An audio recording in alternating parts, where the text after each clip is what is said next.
Estou bem contente de poder participar da conferência de OCT, que é LGO, de maneira como mês pode reparar, Aruba tem um rol importante em ter decisões que estão tomadas em organização aqui, onde nós estamos front runner arriba o que nós chama Sustainable Development. De maneira que nós presidente explica era para nós Sustainable Development não está somente by over o que nós ambicionamos para dia 2020 nós está 100% sustentável, pero também é parte é parte social, é parte de infraestrutura, é parte de nós também ser sustentável e a mensagem é guarda bom acolhido aqui na Bruxelas. E me digo que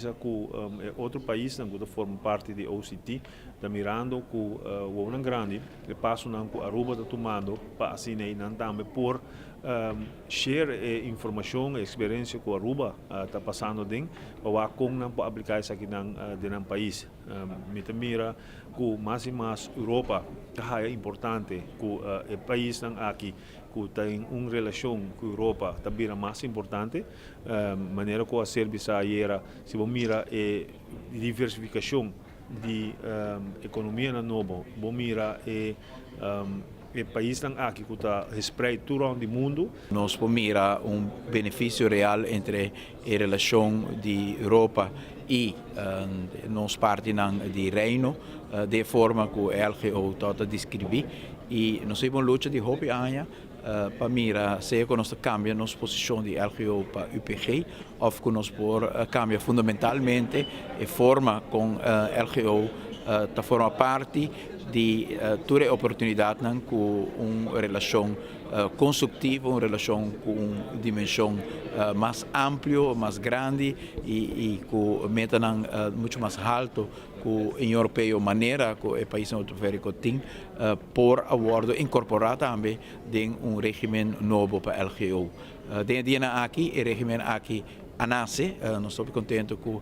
nós damos uma contribuição grande no pensamento novo de LGO, caminho que nós estamos mirar a mesma luta que nós temos no Reino para mirar nosso país como partner estratégico, partner ubicado de uma posição estratégica geograficamente, mas também com acesso muito grande no mercado emergente em Sul-América e da região. País caminho que nós temos profissional que está papia idioma da região, que está conhecer a cultura de nossa região, que porta realmente brug, ponte, uma entrada importante para a Holanda e Europa dentro de mercado grande emergente de Sul e Centro América e Caribe.